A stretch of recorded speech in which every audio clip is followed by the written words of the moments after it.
All right, Justin, CrossFit or Salty Hive CrossFit from Salt Lake City. Thanks for hopping on this call with me. Tell me a little bit about your affiliate, when you started, and why you started. Well, yeah, thanks for doing this. So I took over an existing gym. It'll be 6 years in April. I got into coaching in college. I was at CrossFit Cache Valley. He's like super OG, Brad Thorne. He's been doing it a long time, but he asked me randomly. I'll never forget it. We were at a bar actually, and we ran into each other. And he's like, "You ever thought about coaching?" And I was like football, basketball? Like, no, CrossFit. I was like, yeah, but I never thought it would be like a reality.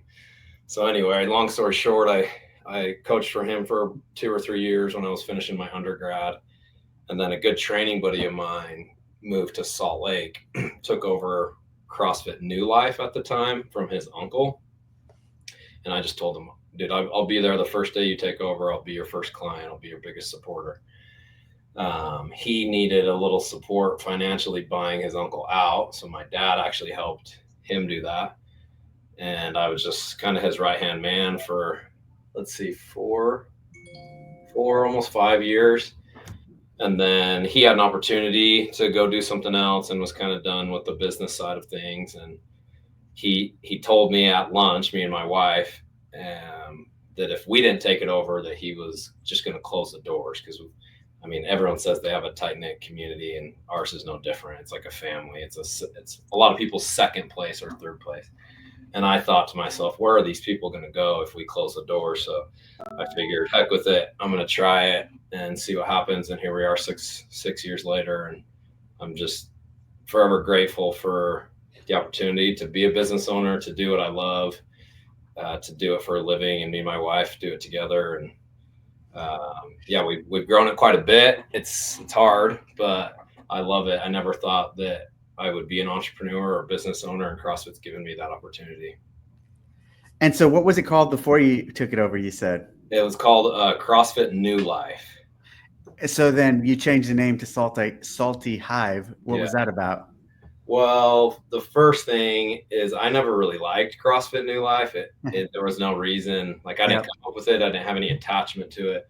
It was actually his uncle's, the original owner, who came up with that idea, and it was related to the loss of his mom. So it's like Okay. a new thing, the Yeah. new life. Anyway, when I took over, I wanted my name to be in it. I was like, if I'm going to do this thing, put all my blood, sweat, and tears, I want it to be mine. So we kind of went through the process of getting New Life into my name, and HQ basically said it would be the same. Like he's going to have to drop that affiliate, then you'll have to apply for that affiliate's name. So I'd have to go through the application process anyway. And so I said, if I'm going to do this, I want to name it myself. And so I took a step back and wanted something that resembled community. Yep. And Utah's the beehive state. Like that's like California is the golden state or whatever. We're the beehive state. Yep. Googled hive, the definition at the time, and I came across a teeming multitude, which is just like busy, always like a team of busyness. And that's kind of how I saw our community: busy, crazy, like we're always getting after it, lots going on, not just with the workouts, but the community side. So I applied for Hive CrossFit. My second option was Salty Hive, so like Salt Lake City, Uh, salty, sweaty, so just a little flair to it. They said that Hive was too close to another one, and so I got Salty Hive. And I'm really glad that I did, because branding wise, we're like salty this, salty that. Like for the open, we call it the Salty Games. That's like our intramural thing. So we use salty probably more than we use Hive for branding stuff. So anyway, it worked out the way it did, and yeah, proud of it for sure. are there other businesses in Salt Lake City that use the Salty name like that? Like, Yeah, is it a common and thing? I'll see it more and more now that I'm attached to it. But Yeah. the salty thing is pretty common. Okay, got it. When I went out there a few years ago and spoke to some affiliates. Were you there for that? Yeah, we met at Salt Lake City. Yeah. Okay, that's right. Are you guys hosting something on Wednesday with us? This Wednesday? Yeah. Okay, we have a team going out there to do a little course with one of our sponsors to do a little like half day intro to CrossFit course. Oh, cool. Like when you say team, like your training team? Seminar staff. Yeah, Yeah, yeah. cool. Seminar staff. Yeah, no, we don't. I mean, that's all stuff that I actually have aspirations to apply for seminar staff. I got my level 3. I just renewed my level 3 for the first time. So When did you get your level 3? so just over 3 years ago. So I just How renewed for the first time. would you how would you describe the test? Difficult? Yeah, draining for sure. Yeah. It was a grind. That's one thing. I'm glad we brought it up because it's like one thing I wanted to bring up. I have 4 level 3 coaches at our gym. Oh wow. Two that are like homegrown, right? Like I gave them their only coaching opportunity. I helped them get ready for their level 2, helped them study for their level 3, and then a transplant. So we take coaching very seriously. I mean, that's the service that we offer. We obviously want a clean, nice gym, good programming, but coaching comes first. So yeah, one of my coaches just passed maybe like a month ago, and so we were kind of reminiscing about what it felt like when we passed and how stressful it was. It's a roller coaster. About halfway through that test, I thought about like I just like zoned out. I was like, "There's no way I'm going to pass this thing." And then I was like, "Okay, come on, like pull together. Let's go back, make sure I did those last couple questions the right way." So it's very broad. You got to know your stuff. I tell people all the time, like if you're not doing CrossFit, if you don't believe CrossFit, if you didn't read the journal articles, and if you don't follow .com at least loosely, like you can't just say you do CrossFit and go in and pass the level 3. Like you got to bleed CrossFit. How many months did you study for before you took it? That's a funny question because I just tell people I've been studying for 12 years, Yeah, basically. that's great. That's a good response. I'm always studying. I mean, those are my programming boards back there. Before we jumped on this call, I was listening to a programming podcast. If I'm not coaching, I'm doing something to better understand the methodology, better understand my business, coaching, CrossFit in general. I like the game side as well. Yeah, I'm a big nerd of CrossFit, and I have been since day one. So I did a little bit of official studying. Like I looked over 40% of the test is this, 30% is this, whatever. And I delve into some of the things that I didn't feel super confident about. But I feel like I've done a lot of hours on the floor coaching. So the spot the flaw stuff was pretty natural for me. So anyway, I've been studying for a long time. What was the programming podcast you listened to? Shut Up and Scribble. It's on the Savon channel. So Taylor and JR do a weekly show. Okay. Is it good? Yeah, it kind of depends on what their topics are, but I like both of their perspective. I respect what Taylor's doing in the space. I think he can be hard to take sometimes, but I think he really wants the best for CrossFit. Yeah. And he knows his stuff. They both know their stuff. It's always just good to get different perspective. Like I take these programming boards into the gym every couple of weeks and sit down with one or two of my other coaches and just get their opinion on things. And I'd never think of a workout this way, or I'd never piece these movements together, or I would never have done it that way. And so it's always good to get some other perspective on programming. So I imagine that you do your own programming then. Yeah, for sure. And I expected that. I've watched all of the interviews you've done, and that's something that I personally will never give up. I don't think that we're grabbing .com workouts all the time, or if someone programs something, we'll plug that in. But nobody knows our space. They don't know our equipment. They don't know our clients. They don't know how we run a class. And honestly, most people, businessy people, would probably say I spend way too much time programming. But it's at the top of the list of what I love to do. if I have extra time, I'm going to those boards and reprogramming things that haven't been posted yet. It's fun. Like they say, the art is in the programming, and it's definitely a creative outlet, and it's fun to see it play out. Kind of how a week went. It's like, ooh, I didn't expect that, but I did expect that, and we'll see how this works the next day too. What do you think? What's a good, not even classic benchmark, but a benchmark that you like to just measure someone's fitness in your gym or in general? Like, what's a go-to that you think, hey, if you have a score of this on this, you're pretty fit? Do you have a go-to? Well, I'll take that question and change it a little bit. So we use the classic benchmarks, and we were doing like Jackie, Fran, DT. There was a few, but over the years we've made our salty version. So we have a fight gone salty, which is wall balls, toes to bar, bench press at 115.75, box jumps, and then assault bike calories. So it's very similar to fight gone bad. And we just did that last week. And I really like that style of workout because you can game it a little bit. If you don't like bench press too much, but you're a good box jumper or whatever. And I think it's a pretty good, you got the wall ball and the bench press that are weightlifting movements. You've got the toe to bar as a gymnastic movement and the box jump, and then bike cals to finish. We do a 2-minute rest instead of 1 minute to kind of. Sounds horrible. Yeah. And the bike you end, and then you get a 2-minute rest. So it's really, I tell people, I'm like, that's a bad thing because you're really trapped to go faster on the bike than you would. So that's something like that. That's my favorite style workout is a triplet that has one of each, right? Yeah. A monostructural, a gymnastics, a weightlifting.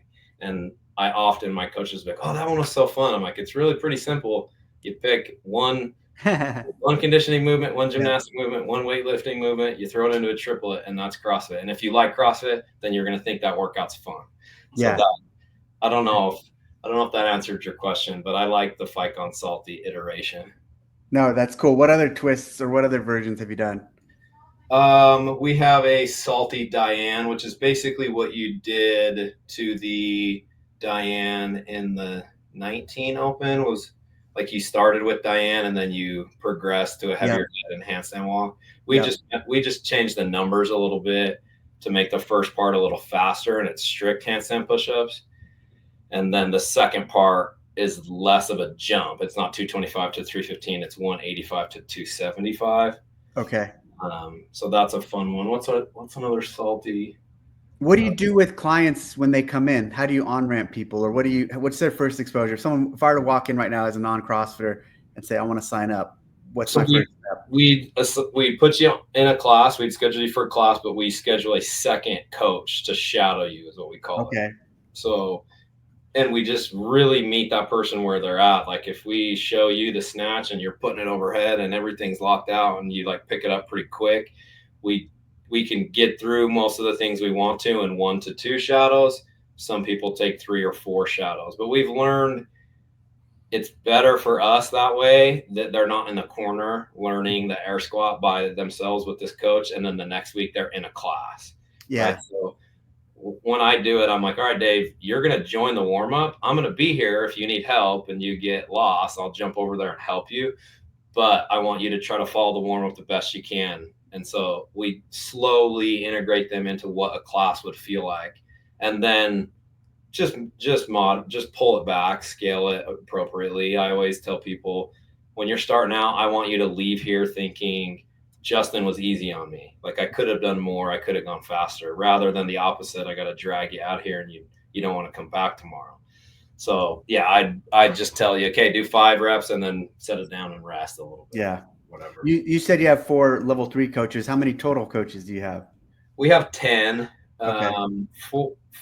5-ish that are scheduled every week, and then 4 to 5-ish that are just kind of as needed. But we've had that crew, the crew of 7 or 8 of us for 3, 4, 5 years now. Like our turnover is pretty low, and I've got members that want to coach, but it's like, hey, not that I don't have a need, but there's only so many classes. Like my coaches want more classes, and I'm going to give them as many opportunities as I can. So it's a good problem to have, but we can have more coaches than we know what to do with. When did you do your level 1? That would have been 2015. So was it like Eric O'Connor, Yeah, Adrian Conway, it was O'Connor and the other park, Doug. Doug Zakaris? Yeah, up at Park City. And then there Yep. was one other guy. He was from Washington, like broad shoulders, big head. I can't remember. Jesse? No. Yeah, kind of short stature guy. Okay. I can't Oh, I remember. know who you're talking about. I'm drawing a blank on his name though. You mentioned the Salty Games Intramural in the Open. Tell me about that. So it's evolved over the years, but the last few years we've dialed it in. So we do a weekly theme, which is like, it's just a party. So if you were, let's role play a little bit, like you're just that person that just signed up. You're like, what's this Salty Games thing? What's this CrossFit Games thing? I'd be like, it's a 3-week party that if you don't sign up for, you're going to feel left out, because the programming for 3 weeks is tailored to the Open. We're counting points. Like, we're doing all this thing for 3 weeks. So you're going to want to participate. So week 1, this year we're doing Circus Freaks. Then week 2 is a Hawaiian luau. Week 3 is St. Patrick's Day. So people this year we've taken your score in the Open workout totally out of it. I don't care if you're first in the world or last in the world. I just want you to participate. So people get points for just coming to classes that week, for dressing up in the theme, for submitting their score. It doesn't matter what their score is, but put it on the game site. For posting, like on Instagram, if they take a picture with their team or their judge or whatever. So we just try to ramp everything up that we do any other week. Like, we want people coming in, we want you participating, we want you having fun. And we just use the Open as an opportunity to ramp it all up a little bit. Where do you keep track of all the scores? Like on just a Google spreadsheet or something? Or yeah, well, one of my coaches does all that stuff. She's very helpful. So she does like Google Forms, and you just like basically submit it in, and it's all spreadsheeted out. So over the years, I've been able to take a step back a little bit. And my wife kind of oversees all the fun stuff. And then we have 2 coaches, shout out Samantha and Olivia, that really help with all that number tracking stuff. And do you guys do the Open on Friday night lights, and Saturday, or what days? Or Friday, we don't have any classes. This is maybe a little different than how other people do it. We encourage everyone to do it Friday, but if you're out of town and you got to do it Thursday night or Saturday morning or Sunday morning, I'll come in, we'll figure it out. But all day on Friday, you can sign up for a heat time. So let's say you're a 6 a.m.er normally. You can sign up for the 6:30 heat time. The expectation that you'd be there about 6:15, get yourself warmed up. Your 25.1 will start at 6:30. So we have the gym set up almost like a local competition vibe. Like, there's a lane with your barbell, your rower, your medicine ball, and it's all set up. And there will be a judge assigned to you with a clipboard.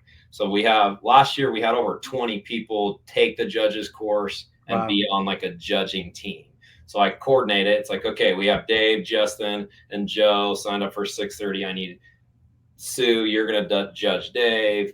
Billy, you're going to judge Justin. Bob, you're going to, and so we have it all set up and planned out.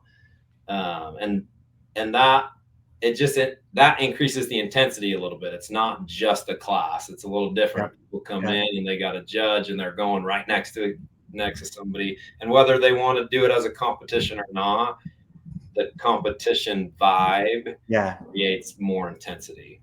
Yeah, that's really cool. It sounds like a lot of fun.